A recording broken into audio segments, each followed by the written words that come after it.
Rejected by 30 jobs, failed his university entrance exam twice, couldn't code, couldn't raise money. And yet, Jack Ma built one of the largest tech empires the world has ever seen. His secret wasn't luck. It was grit, vision, and a relentless obsession with solving problems no one else wanted to touch. Welcome to Fast Lane, your fast track to financial freedom and lasting success. Today we're diving into the unbelievable journey of Jack Ma, from English teacher with no money to billionaire founder of Alibaba. Let's get into it. In 1964, in a modest neighborhood of Hangzhou, a boy named Ma Yun was born into a family of storytellers and musicians. From a young age, he was curious about the outside world, especially the English language. In fact, Jack Ma, his English nickname, would spend hours each day guiding foreign tourists around Hangzhou's West Lake, practicing his self-taught English for free. Riding his bicycle long distances every morning, the young Jack absorbed new words and ideas, dreaming of a life beyond his hometown. By the time he entered school, he spoke English well, an unusual skill for a Chinese teenager at the time. Jack Ma grew up poor but with big dreams. His early years were shaped by hard work and optimism. Even when many of his peers had little contact with the outside world, Jack's English proficiency and worldly mindset gave him confidence that he could achieve something extraordinary. School wasn't easy for Jack. He struggled with academics, particularly math. He failed China's notoriously hard college entrance exam, the Gaokao, not once but twice. But Jack refused to give up. He kept studying and took the exam a third time, finally passing in 1984. On his third try, he earned admission to Hangzhou Teachers College, majoring in English. Graduating in 1988, Jack Ma became an English teacher at Hangzhou Dianzi University. Teaching gave him stability, but he never lost that entrepreneurial spark. After college in 1988, Jack Ma set out to find a job. The world, however, kept telling him no. He famously applied to dozens of positions and was rejected by all of them. One legendary example: when Kentucky Fried Chicken opened its first Hangzhou outlet, Jack was one of 24 applicants. The other 23 got hired, and Jack was the only one turned away. He even tried to join the police force, but was again told, "You're no good." These early rejections could have crushed anyone's spirit, but Jack took them as lessons. In interviews, he later recalled these experiences not with bitterness, but as fuel for his ambition. "If I hadn't been rejected so many times, I might not have continued to pursue my dreams," he says. Each no only made him more determined. In fact, he often told his teams, "If you don't give up, you still have a chance. Giving up is the greatest failure." By the mid-1990s, Jack Ma had started a small translation agency in Hangzhou, and he began building websites for local businesses. But the big turning point came in 1995. On a trip to the United States as part of a local delegation, Jack encountered the internet for the first time. He was astonished and saw a golden opportunity. China had almost no presence online, and international buyers were eager to connect with Chinese suppliers. On the plane ride home, Jack had a vision. A Chinese company needed a way to connect businesses with the global market. Back in Hangzhou, he and his partners launched China Pages, one of China's very first internet companies. It was essentially an online directory to help Chinese companies build web pages and reach customers. Although the venture showed the power of the internet, it struggled against bigger state-backed competitors. By 1997, Jack moved on, richer in experience though, without striking it rich. But China Pages taught him a critical lesson. The internet would be revolutionary, and he wanted to ride that wave. Undeterred, Jack's next idea was even bolder. In 1999, working with a small team he had assembled in Beijing, Jack persuaded everyone to return to Hangzhou. In a tiny apartment with just a few desks and one old computer, Alibaba was born.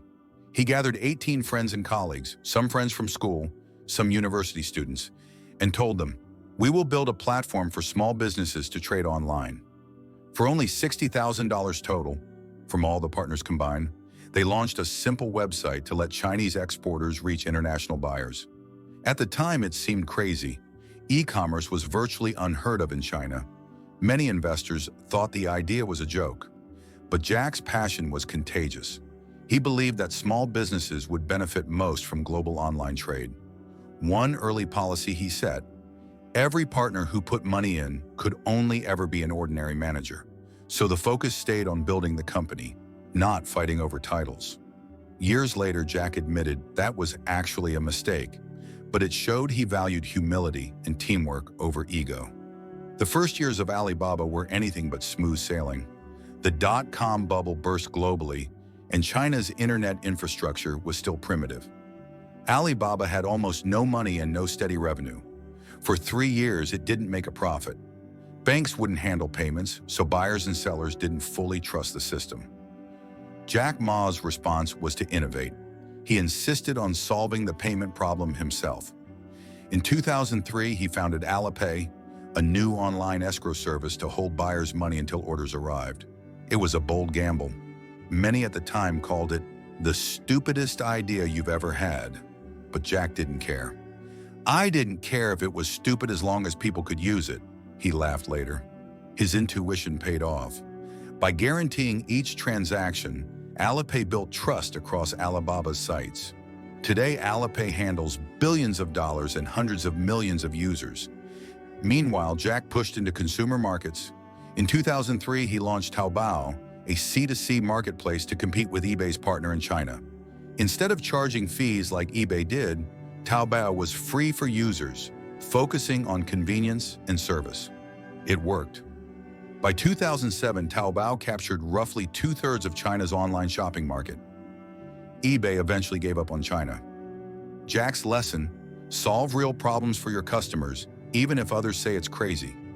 Sometimes thinking differently, not copying competitors, leads to winning big. As Jack likes to say, you should learn from your competitor, but never copy. Copy and you die. He may have said that offhand, but it became Alibaba's ethos. Success bred success. By 2005, the world began to notice Alibaba's potential. The US portal Yahoo invested $1 billion for a 40% stake in Alibaba, a record amount at the time. This funding fueled Alibaba's expansion into new sectors. In 2007, Alibaba.com raised $1.7 billion in a Hong Kong IPO, proving investors believed in Jack's vision. Under Jack's leadership, Alibaba kept innovating. New platforms were launched: B2C shopping sites, mobile commerce, cloud computing services, each aimed at making business easier. By 2014, Alibaba's revenue was in the tens of billions, and its influence extended far beyond China. The company's IPO in New York that year raised a staggering $21.8 billion, the largest IPO in history at the time. Overnight, Alibaba was worth $168 billion, and Jack Ma became a global tech icon. Yet through it all, Jack remained the same humble leader. He eventually handed off day-to-day control, stepping down as CEO in 2013 and as executive chairman in 2019, to focus on teaching and philanthropy. Even as a billionaire, he called himself a crazy old guy, lucky enough to work on something he loved. Jack Ma's journey from a failed student to a tech titan is full of lessons for aspiring entrepreneurs. First, believe in your vision and never give up. Time and again, he heard no from job recruiters, investors, even inside Alibaba, but he persevered. Second, solve a real problem and focus on customers. Jack built Alibaba on a clear need, helping small businesses sell. Third, assemble the right team and stay humble. Jack famously gathered just 18 partners to start Alibaba and took on a manager title himself. Throughout it all, Jack Ma's story is a reminder that even the humblest beginnings can lead to incredible success. He shows that resilience, creativity, and faith in your team can overcome any obstacle. So what can you do with this inspiration? Start small and think big. If you have a problem you care about, begin solving it today. Don't fear failure. Each no or setback is just a lesson. As Jack Ma often points out, the day after tomorrow will be beautiful if you can just get through today and tomorrow. Today, Jack Ma would probably be the first to shrug off this story by joking, "I was just a farmer's son who loved English." But his life teaches us that even a farmer's son can change the world. So take the first step now. Commit to your dream, learn from every stumble, and keep moving forward. Who knows, maybe one day we'll be telling your unbelievable journey too.